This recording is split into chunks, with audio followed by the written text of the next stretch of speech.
Kwa majina naitwa Simon Sankale Ole Nasieko, katibu wa chama cha DCP. Yale matamshi yametolewa na Secretary General wa UDA, chama cha Kenya Kwisha, ya kwamba Wakikuyu wahame katika taifa la Kenya na ya kwamba hakuna Mkikuyu ataweza kutawala katika taifa la Kenya. Matamshi ya incitement ambayo tunaona kwamba hata yule rais wetu ambaye ni William Ruto hajakemea matamshi kama hiyo.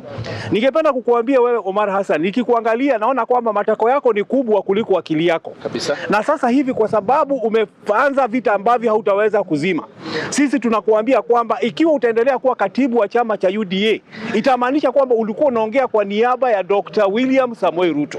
Na mimi nikikwambia mara ya pili, ukicheza na community ya Wakikuyu, ujue kwamba unaweza cheza na matiti ya mama, lakini huwezi cheza na makende ya baba. Kabisa. Kwa hivyo tunakuonya wewe Omar Hassan, tafadhali kemea, koma kabisa kuwaingilia wale ambao ni jamii katika taifa la Kenya. Sisi tunataka jamii zote 45 zikae pamoja. Hii mambo ya kwanza, mambo ya 207 208 ya ati 41 against 1, hiyo ndio mambo mnataka kuanza sasa, kwa sababu mnajua kwamba 2027 tarehe 10 mwezi wa 8 William Ruto atakuwa one term. Na sisi hapa katika uwanja wa Kusti ambapo tumekuja memorial service, tunataka kukumbusha viongozi wote, hata Susan Kihika.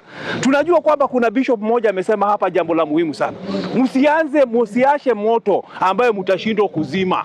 Na tunasema hivi, wale ambao wanawasha huo moto haukuonekana siku ya leo. Tunaona Rigathi Gachagua amekuja hapa, tunaona viongozi wa DCP wamekuja hapa, tunaona mabishop wamekuja hapa, kumaanisha wale hawakukuja siku ya leo kwa memorial service mahali hapa katika Kuste ground ni wale wanachochea vita katika taifa la Kenya. Kwa hivyo sisi kama DCP msimamo wetu ni moja, ya kwamba sisi tunajua 2027 serikali ya Kasongo ni one term, serikali ya Susan Kihika ni one term, na wale wabunge wote walisaliti Rigathi Gachagua ni one term, na wale wabunge mwaka huu wa 2026 mtakapojaribu kupitisha finance bill ambayo inakandamiza watu wa Kenya, hata nyinyi tunasema nyinyi one term.